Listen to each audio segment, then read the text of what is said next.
Hello friends, मैं पवन गुप्ता एक बार फिर से आप सभी का स्वागत करता हूं आपके अपने चैनल उज्ज्वल एकेडमी शुक्ला में। बच्चों, जैसा कि यूपी ट्रिपल एस सी पेट का जो सिलेबस है और उस सिलेबस में जो परसेंटेज का चैप्टर है, आज उसका हम डिस्कशन करेंगे। और परसेंटेज के चैप्टर में कुछ जो एक आध फार्मूले होते हैं उनको हम पहले देख लेते हैं। आइए बच्चों, देखते हैं पहला फार्मूला।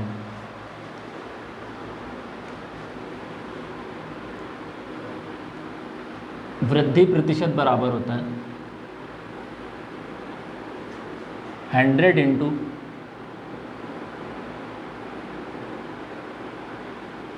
100 इंटू कमी प्रतिशत 100 प्लस 100 माइनस कमी प्रतिशत।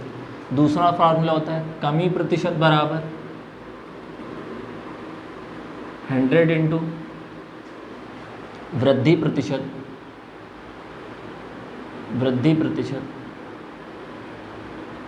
बटे 100 प्लस वृद्धि प्रतिशत। ये कुछ दो फार्मूले हैं, इनका यूज़ करेंगे और जो थोड़ा शॉर्ट मेथड होगा उससे भी इसे समझने की कोशिश करेंगे। आइए बच्चों, देखते हैं प्रतिशत से संबंधित पहला क्वेश्चन। क्वेश्चन कह रहा है राहुल की आय दिलीप की आय से 10% कम है। 10% कम है, तो बताइए कि दिलीप की आय राहुल की आय से कितने प्रतिशत अधिक है। अधिक ऑब्लिक वृद्धि प्रतिशत, अधिक बोला जाए या वृद्धि प्रतिशत बोला जाए, दोनों का मतलब एक ही है। तो वृद्धि प्रतिशत बराबर फार्मूला आप लोगों को पता ही है, 100 इंटू कमी प्रतिशत, कितने की कमी हुई है 10 की, बटे 100 माइनस 10। इसको सॉल्व कर लेंगे, 100 इंटू 10 अपॉन 90, 0 से 0 एलिमिनेट हो जाएगा और ये हो जाएगा 100 अपॉन 9। डिवाइड करेंगे इसको तो हो जाएगा 11 होल 1/9%। यानी दिलीप की आय राहुल की आय से कितने प्रतिशत अधिक है, 11 सही 1/9%। इसको बच्चों फ्रैक्शन से भी समझने की कोशिश करेंगे। कह रहा था कि राहुल की आय दिलीप की आय से 10% क्या है, कम है। 10% का मतलब होता है 1/10, यानी 10 से 1 कम है। 10 से 1 कम है किसकी, राहुल की आय। ये राहुल हो गया और ये हो गया दिलीप।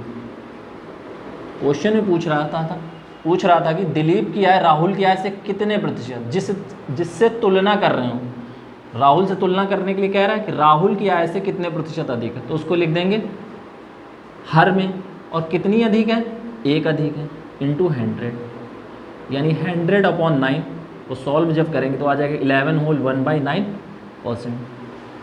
सबसे बेस्ट मेथड यही है, इसी को अडॉप्ट करेंगे आगे के सारे क्वेश्चंस के लिए। यानी दिलीप की आय राहुल की आय से कितने प्रतिशत अधिक है, 11 होल 1/9, यानी 11 सही 1/9%। यही आंसर हो जाएगा। आइए बच्चों, प्रतिशत से संबंधित नेक्स्ट क्वेश्चन देखते हैं। क्वेश्चन कह रहा है चीनी का मूल्य 20% बढ़ गया। चीनी का जो मूल्य था वो 20% बढ़ गया।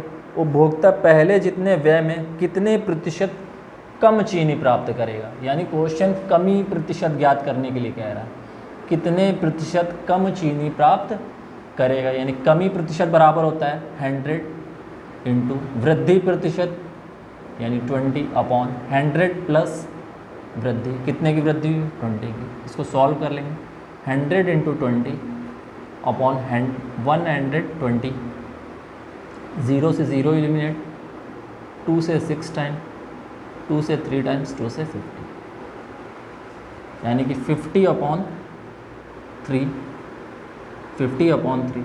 इसको सॉल्व कर लेंगे, 16 होल 2/3% की 16 होल 2/3% की कमी हो जाएगी। यानी वो कितनी चीनी कम प्राप्त करेगा, 16 सही 2/3% चीनी कम प्राप्त करेगा।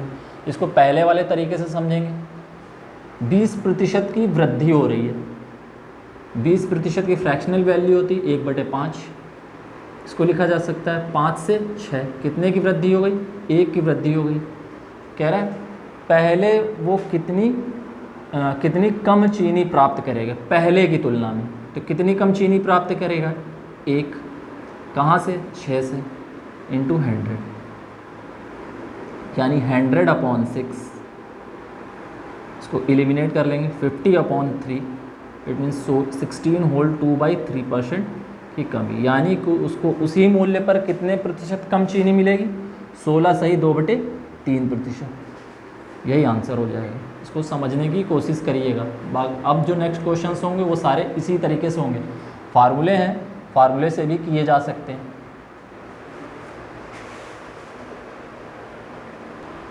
आइए बच्चों कुछ और क्वेश्चन देखते हैं जिसमें प्रतिशत में वृद्धि और कमी दोनों एक साथ हो। जैसा बच्चों पहला क्वेश्चन कह रहा है, एक व्यक्ति की आय 10% बढ़ी और कुछ दिनों बाद पुनः 20% बढ़ी। इस प्रकार व्यक्ति की आय में कुल कितने प्रतिशत की वृद्धि हुई। कह रहा पहले 10% की वृद्धि हुई, फिर दोबारा से 20% की वृद्धि हुई। पहले देखेंगे दोनों में वृद्धि का केस, ठीक है। 10% का मतलब होता है 1/10, यानी 10 से एक वैल्यू अधिक हो गई, यानी 10 से एक अधिक हो गई तो कितनी हो गई 11। इसमें 20% को क्या लिखा जा सकता है 1/5, यानी 5 से वैल्यू एक बढ़ गई, कितनी होगी 6।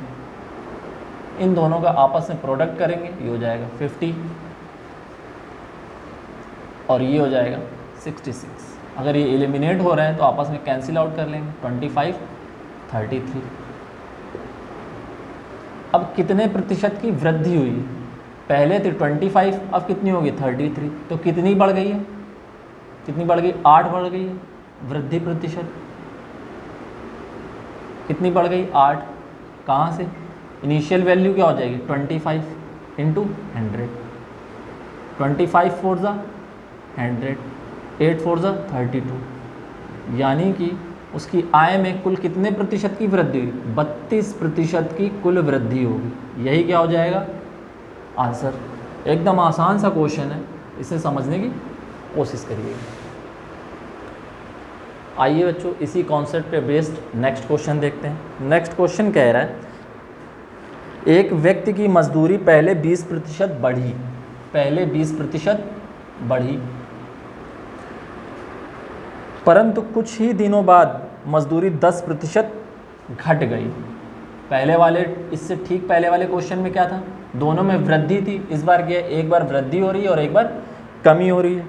तो इस प्रकार उसकी मजदूरी में कितने प्रतिशत का परिवर्तन हुआ, परिवर्तन हुआ यानी वृद्धि भी हो सकती है या कमी भी हो सकती है, वो हम फाइनली देखेंगे। 20% की वृद्धि मतलब 1/5, 20% की फ्रैक्शनल वैल्यू होती है 1/5, वृद्धि हो रही है यानी 5 से 1 इंक्रीज होकर क्या हो जा रही है 6। 10% की कमी यानी 1/10, यानी 10 में एक वैल्यू कम हो गई तो कितनी हो गई 9। इसका मल्टीप्लिकेशन करा देंगे 50, 9 6 54। अगर ये एलिमिनेट हो रहे होंगे तो इसको एलिमिनेट कर लेंगे, 25 और ये हो जाएगा 27। अब वृद्धि हो रही है तो हम वृद्धि प्रतिशत ही निकालेंगे, यानी उसकी फाइनली मजदूरी में वृद्धि होगी।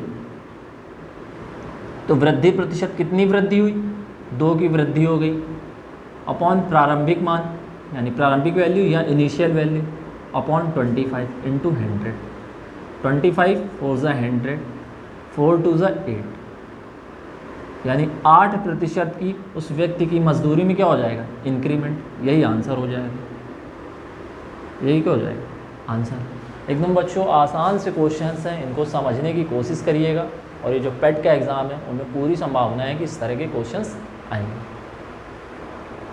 आइए बच्चों कुछ और क्वेश्चंस देखते हैं क्षेत्रफल पर आधारित परसेंटेज के क्वेश्चंस, जिसमें पहला क्वेश्चन है, एक आयत की लंबाई 5% बढ़ाई गई।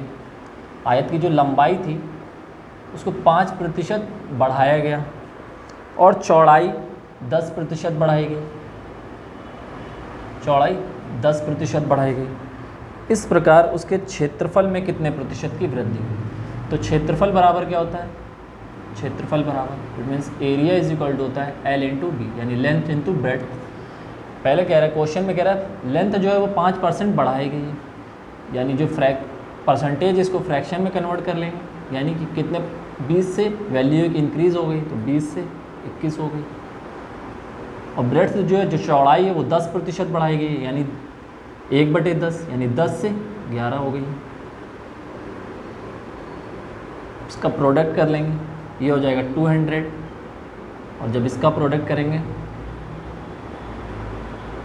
231, तो यानी क्षेत्रफल इंक्रीज हुआ है, तो वृद्धि प्रतिशत ज्ञात कर लेंगे। पहले वाले क्वेश्चन की ही तरह है, वृद्धि प्रतिशत। तो कितने की वृद्धि हुई है? 31 की, 31 की। इनिशियल वैल्यू क्या हो जाएगी? 200 इंटू 100, ये दोनों ज़ीरो क्या हो जाएंगे? एलिमिनेट। 31/2 इट मीन्स 15.5%, यानी 15.5% क्या हो जाएगा? इसका क्षेत्रफल वो बढ़ जाएगा। एकदम आसान से क्वेश्चन है, समझने की कोशिश करिए। आइए बच्चों नेक्स्ट क्वेश्चन देखते हैं, इसी कॉन्सेप्ट पर बेस्ड है। कह रहा है एक वर्ग की भुजा 25% बढ़ाई गई तो उसके क्षेत्रफल में कितने प्रतिशत का परिवर्तन आएगा? पहले एरिया ऑफ स्क्वायर यानी वर्ग का क्षेत्रफल देख लेते हैं। वर्ग का क्षेत्रफल का फार्मूला क्या होता है? भुजा गुणे भुजा, यानी भुजा की पावर 2, ये भी इसको लिखा जाता है। ठीक है, तो कह रहा है इसकी भुजा 25% बढ़ाई गई। इसकी जो साइड है, साइड को मैं S1 और S2 से डिनोट कर रहा हूँ। 25% बढ़ाई गई तो 25% एक भुजा बढ़ेगी तो दूसरी भी तो 25% बढ़ेगी। इसकी भुजा 25% बढ़ाएगी तो पहले बढ़ाई गई, तो 25% मतलब 1/4, यानी वैल्यू कितनी? 4 से 5 हो गई। सिमिलरली सेम, क्योंकि दो भुजाएं इसलिए 2 बार हमें साइड लेनी पड़ेगी, लेकिन क्वेश्चन में 25% एक बार बोला गया, फार्मूले में क्या होती है? भुजा 2 बार। इस चीज़ को समझेंगे। 25% मतलब 1/4, ये वैल्यू हो गई 4 से 5। दोनों का प्रोडक्ट कर लेंगे, 16, 25। कितनी इंक्रीज़ हो गई? 9 अपॉन वृद्धि प्रतिशत या increase percent is equal to increase upon initial value into 100। Solve कर लेंगे। 4 से 4 टाइम्स, 4 से 25, 25 9 सा 225 अपॉन 4, डिवाइड कर लेंगे। 4 5 सा 20, 4 6 सा 24, 46 होल 1/4% की वृद्धि, और क्या बोल सकते हैं? 46.25% का इंक्रीमेंट। यानी आंसर क्या हो जाएगा? यानी वर्ग की भुजा 25% बढ़ाई जा रही है, तो फार्मूला होता है भुजा इंटू भुजा, तो यानी दोनों ही क्या होंगी? 25% इंक्रीज़ हो जाएंगी। तो फाइनली आंसर यानी एरिया कितना इंक्रीज़ हो जाएगा? क्षेत्रफल कितना बढ़ जाएगा? 46.25। यही बच्चों आंसर हो जाएगा। इससे पहले बच्चों हम लोगों ने क्षेत्रफल पर आधारित परसेंटेज के कुछ क्वेश्चन देखे थे, और अब वॉल्यूम पे आधारित यानी आयतन पर आधारित परसेंटेज के कुछ क्वेश्चन देखते हैं। बच्चों इसमें पहला क्वेश्चन है, एक गोले के व्यास में 10% की कमी की गई। एक गोले का व्यास था, उसमें 10% की कमी की गई, तो उसके आयतन में कितने प्रतिशत की कमी होगी? तो पहले गोले का आयतन का फार्मूला पता होना चाहिए। गोले के आयतन का फार्मूला, यानी गोले का आयतन बराबर क्या होता है? 4/3 πr³, यानी रेडियस क्या होगी? 3 बार कम करनी पड़ेगी, यानी 10% की कमी, 10% की कमी। और जो कांस्टेंट वैल्यू होती है वो आंसर पर कोई इफेक्ट नहीं लाती है,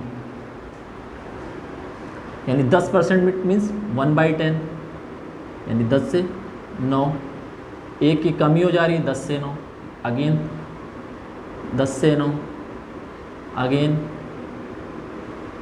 10 से 9। इन तीनों का आपस में प्रोडक्ट कर लेंगे, ये हो जाएगा 1000। और ये 9 × 9 × 9 यानी 9 का क्यूब लिखा है, यानी ये हो जाएगा 729। अब देखेंगे कमी प्रतिशत। क्वेश्चन में पूछ रहा था कि आयतन में ये प्रारंभिक आयतन है, और जब ये इसकी त्रिज्या में कमी की गई, या क्वेश्चन में बोला गया व्यास में कमी की गई है, तो आयतन कितना हो जा रहा है? 729, यानी आयतन में कमी कितनी हुई? आयतन में कमी प्रतिशत तो कितने की कमी हुई, सब्ट्रैक्ट कर लेंगे। 7000 में 1729 माइनस करेंगे 172 271 upon 1000 initial value into 100। Solve कर लेंगे, 2 जीरो ये एलिमिनेट हो जाएंगे, ये हो जाएगा 271 अपॉन 10 से जब डिवाइड करेंगे तो ये हो जाएगा 27.1% का डिक्रीमेंट हो जाएगा, यानी वैल्यू क्या हो जाएगी, डिक्रीज़ हो जाएगी। यानी पहले आयतन कुछ रहा होगा तो अब आयतन में कितने प्रतिशत की कमी हो जाएगी, 27.1% की। बच्चों ये क्वेश्चन बहुत आसान है, समझने की कोशिश करिएगा। आइए बच्चों इसी कॉन्सेप्ट पे बेस्ड नेक्स्ट क्वेश्चन देखते हैं। क्वेश्चन कह रहा है किसी बेलन की त्रिज्या 5% बढ़ाई गई और ऊंचाई 10% बढ़ाई गई, इस प्रकार बेलन के आयतन में कितने प्रतिशत की वृद्धि होगी। तो पहले बेलन का आयतन का फार्मूला देख लेते हैं। बेलन का आयतन यानी volume of cylinder, pi R square H, यानी इसको लिखा जा सकता है पाई। पाई जो है वो आंसर पर कोई इफेक्ट नहीं ला पाएगी, यानी इसको क्या लिखा जा सकता है, pi into R into H. यानी कह रहे त्रिज्या जो है वो 5% बढ़ाई जाए, 2 बार है तो 5% का इंक्रीमेंट होगा। 5% मीन्स 1/20, वैल्यू हो जाएगी 20 से 21। फिर से 5% का इंक्रीमेंट है यानी 1/20, अगेन 20 से 21। ऊंचाई कह रहा है 10% की वृद्धि की जा रही है ऊंचाई में, यानी 1/10, यानी वैल्यू हो जाएगी 10 से 11। प्रोडक्ट कर लेंगे इनका, ये हो जाएगा 4000। जब इनका मल्टीप्लाई करेंगे 421 इंटू 21, यानी ये 21 का स्क्वायर है, 441 इंटू 11 से प्रोडक्ट करेंगे 4851। पहले आयतन 4000 था, अब आयतन हो गया 4851, यानी आयतन बढ़ा है, कितना बढ़ा है, 851। यानी हम क्वेश्चन में हमें कैलकुलेट करना है वृद्धि प्रतिशत, तो वृद्धि प्रतिशत बराबर क्या हो जाएगा, वृद्धि कितने की वृद्धि हुई, 851 की, अपॉन प्रारंभिक वैल्यू यानी प्रारंभिक मान या initial value upon 4000 into 100। 2 zero ये एलिमिनेट हो जाएंगे, यहीं पर कैंसिल आउट करते हैं। 4 1 4 2 8, 4 1 4, 4 2 8, डेसिमल 4 7 28, 520। ये हो गया 212.75 अपॉन 10 से जब डिवाइड करेंगे जो डेसिमल एक प्लेस लेफ्ट में शिफ्ट कर जाएगा तो ये हो जाएगा 21.275%, यानी आयतन कितना बढ़ जाएगा, 21.275। बच्चों यही आपका आंसर हो जाएगा। बच्चों आज की क्लास में परसेंटेज से संबंधित हम लोगों ने प्रश्न सीखे हैं जो पेट के एग्ज़ाम के दृष्टिकोण से महत्वपूर्ण है, क्योंकि पिछले वर्ष भी इसी तरह के क्वेश्चंस पूछे गए थे। इस वर्ष की आगामी परीक्षा में जो 15 और 16 तारीख को होनी है उनमें इन प्रश्नों का पूछे जाने की पूरी संभावना है। तो बच्चों इन क्वेश्चंस की अच्छे से प्रैक्टिस करिएगा, और मैं कुछ क्वेश्चंस आप लोगों को एज अ होमवर्क दे रहा हूँ और उनके आंसर्स आप लोग कमेंट सेशन में ज़रूर दीजिएगा। थैंक यू बच्चों।